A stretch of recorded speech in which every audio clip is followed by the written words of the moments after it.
कल कुछ चीजें खरीदने के लिए तैयार हो जाओ। सबसे पहले हम खरीदेंगे करिश्माई शरबत का राज, जो होता है करिश्माई पाउडर में, जिससे वो शरबत बनाया जाता है। वैसे वो पाउडर होता तो बहुत कड़वा है, लेकिन ताकत बढ़ाने में करिश्माई शरबत से बहुत ज्यादा असरदार साबित होता है।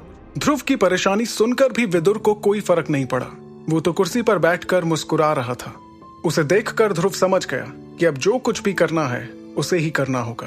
इतने में उसने दिमाग चलाते हुए सोचा, अगर इस पैसे से मैं करिश्माई पाउडर की जगह अमृत धारा के लिए सामान खरीद लूं, तो उसे नीलाम करके शायद करिश्माई पाउडर के लिए पैसे जुड़ सकते हैं। और तो कोई जरिया मुझे समझ नहीं आ रहा। इसके बाद ध्रुव एक बार फिर आराम करने लगा और विदुर वापस अंगूठी में चला गया।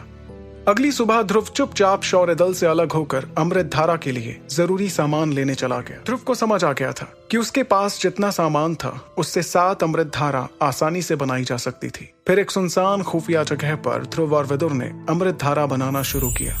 जब विदुर अमृत धारा बनाने के लिए चीजों को अलग अलग कर रहा था, तब ध्रुव अपने ग्रीन कार्ड को हाथ में घुमाते हुए ये सोच रहा था कि एक बार फिर उसके सारे पैसे खत्म हो गए थे।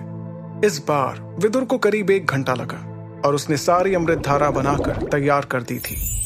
फिर उन बोतलों को थपथपाते हुए ध्रुव ने वही कपड़े पहने जो उसने पिछली बार नीलामी घर के लिए पहने थे, और उस खुफिया जगह से नीलामी घर के लिए रवाना हुआ।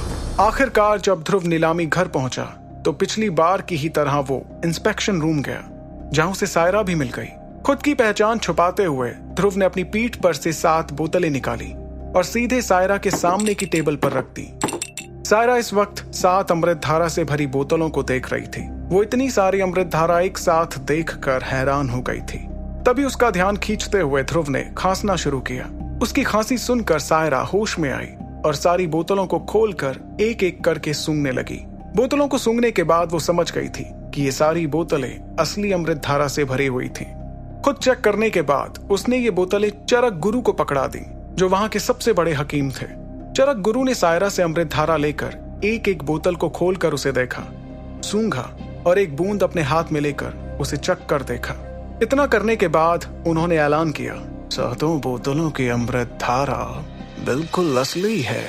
अपनी मुस्कुराहट और आंखों में चमक बरकरार रखते हुए सायरा ने वहां मौजूद लोगों से कहा, सच कहूं तो मैंने कभी सोचा भी नहीं था कि आप 6 महीने बाद हमारे साथ इतना बड़ा सौदा करने आएंगे। लेकिन ये सुनकर विदुर ने ध्रुव के भेस में पूछा, कब तक बिक जाएंगी ये सारी बोतलें? इस पर सायरा थोड़ा चौंक गई, लेकिन उसने बात संभालते हुए कहा, क्या आपको पैसे तुरंत चाहिए? मेरा मतलब, अगर पैसों की बहुत ज्यादा जरूरत ना हो तो 1 से 2 दिन रुक जाइए। हम सारी बोतलें बेचकर आपका हिस्सा आपको पकड़ा देंगे। दरअसल बात यह है कि 7 अमृत धारा की बोतलें एक साथ नीलामी के लिए बहुत कम आती हैं। अगर आप 1 से 2 दिन रुक सकते हैं तो हम दूर तक खबर पहुंचाकर इसका 10 गुना दाम वसूल कर सकते हैं। इससे आपका मुनाफा भी 10 गुना ज्यादा होगा। सायरा की बात सुनकर ध्रुव ज्यादा कुछ नहीं कह पाया और सायरा इस चुप्पी का मतलब समझ गई थी। तभी विदुर ने कुछ सोचकर चाय पी रही सायरा से कहा, क्या आप कुछ सामान खरीदने में हमारी मदद कर सकती हैं? यह सुनकर सायरा ने ध्रुव को देखते हुए कहा, कैसा सामान? इस पर विदुर ने थोड़ा हिचकिचाते हुए कहा, एक चीज है, उसके लिए सामान। आपको कौन सा सामान चाहिए अपनी चीज के लिए? सायरा के सवाल में उसकी हामी छुपी हुई थी, जिसे विदुर ने भापते हुए कहा, 50 साल पुराने 4 नीले गुलाब, सांप के जहर वाले 2 फल, 20 साल पुरानी आयुर्वेदिक दूब का एक गुच्छा और एक जलमूल शक्ति वाला जादुई पत्थर। सामान के बारे में सुनकर सायरा के बगल में खड़े चरक गुरु का चेहरा ही बदल गया। वहीं उसके बगल में खड़ी सायरा ने मुस्कुराते हुए ध्रुव से कहा, इतना ही? मैं बिल्कुल आपकी मदद करूंगी इन चीजों को ढूंढने में। अगर ये हमारे पास नीलामी के लिए आती हैं तो मैं आप तक खबर पहुंचवा दूंगी। वैसे आप रहते कहाँ हैं? मेरा मतलब, आप तक खबर कैसे पहुंचाऊं? ये कहकर सायरा ने चरक गुरु की तरफ देखा, जो इस वक्त हैरान परेशान दिख रहे थे। उन्हें ऐसे देखकर सायरा थोड़ा घबराने लगी, लेकिन उसने अपने चेहरे पर यह घबराहट झलकने नहीं दी।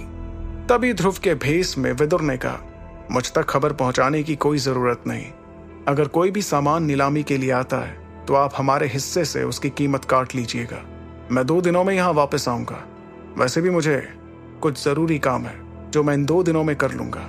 ठीक है, शुक्रिया। इतना कहकर ध्रुव वहां से चला गया। उसके नीलामी घर से जाते ही सायरा ने चरक गुरु की तरफ देखते हुए कहा, क्या हुआ चरक गुरु? सामान के बारे में सुनकर आप इतने हैरान क्यों हो गए?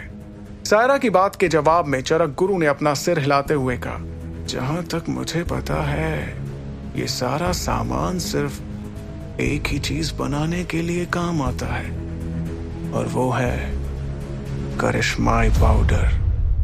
आगे की कहानी जानने के लिए देखिए अगला एपिसोड सिर्फ पॉकेट एफएम के यूट्यूब चैनल पर, और सुपर योद्धा के सारे एपिसोड्स को सुनने के लिए डिस्क्रिप्शन में दी लिंक से डाउनलोड करें पॉकेट एफएम ऐप।